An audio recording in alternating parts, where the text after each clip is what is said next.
ለሃት አብየ ወተልዓለ ከማርገድጋኖስ ወሰገብ አጣይኩዎ ሐሰስኩ ወረከብኩ መካኖ መዝሙረ ዳዊት 36 ቁጥር 35 ኃጢአተኛ ከምናይ ደጉዓኦም ከፍከፍ ኢሉ ረአኽዎ እንደገና ምስ ተመለስኩ ሰአልክዎ አለሽክዎ ቦታ እውን አይረኸብኩን እዚ ልመኒ ተናግርዎ እንተይና ለጊዜውን እንሳኦን እንሰናክርያም እንትኸውን ሎማዓንቲ ግን ሓደ ናይ ድንግል ማርያም ናይ ክርስቶስ ናይ ዮሴፍ ናይ ሰሎሜት ጸላኢ ዝኾነ ሄሮድስ መጀመርያ ከፍከፍ ኢሉ ነበረ እሞ ከምቲ ልወድቕ ዋርካ ወይ ድማ ዳዕሮ ወደቀ ሰአልክዎ አለሽክዎ ሰአልክዎ ይብል እዚ ድንግል ማርያም ሎማዓንቲ ምስ ወዳ ኢየሱስ ክርስቶስ ካብ ድኻም መንገዲ ኣብ ቁስቋም ምዕረፈትሉ ዕለት እዩ። ቁስቋም ማለት ቦታ እንትኸውን ድንግል ማርያም ግን ዕረፍተ ሥጋ ንዕረፈትሉ ሎማዓንቲ በበላል ወመዊቶ ሄሮድስ ናሁ አስተርአዮ መልአከ እግዚአብሔር በሕልም ለዮሴፍ በግብፅ ሄሮድስ ምስ ሞተ ንዮሴፍ መልአክ ተራዮ ብሕልሚ ብግብፅ ተለው ለድንግል ማርያም ተንሥእ ወንሣእ ሕፃነ ወእሞ ወወሩ ውስተ ምድረ እስራኤል ተላዒልኻ ዓዱን ሕፃንን ሒዝካ ናብ ዓድኻ ትመለስ ናብ ምድረ እስራኤል ወለና እንታይ መልአክ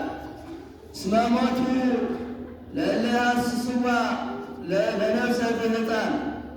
ነታ ናይ ሕፃን ነፍሲ ልደልዋ ሰባት ሞይቶም እዮም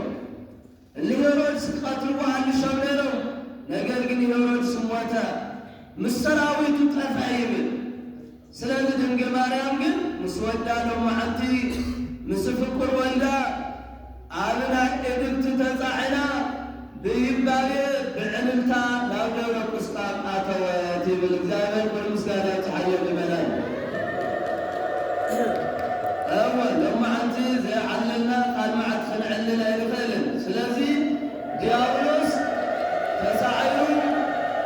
ሄሮድስ ሞይቱ ድንግል ማርያም ግን ዕረፍተ ሥጋ ረኸበትሉ እሞ ሎማዓንቲ ካብ ድካም ኃጢአት ተመሊስና ተነሲህና እንቆርብ ምእመናን ብዙሓት ኢና ኮነት እንኳዕ ደስ በለኩም እንኳዕ ናብ ንስሓ በዓኩም እንኳዕ ናብ ዕረፍተ ነፍሲ መለሰና ስለዚ እግዚአብሔር አምላክ ከምዚ ጌርና ክንምለስ ከለና ካብ ድካም ኃጢአት ክንደየና ደስ ይብሎ ይኸውን ስለዚ ምእመናን ቁስቋም ማለት ቦታ እዩ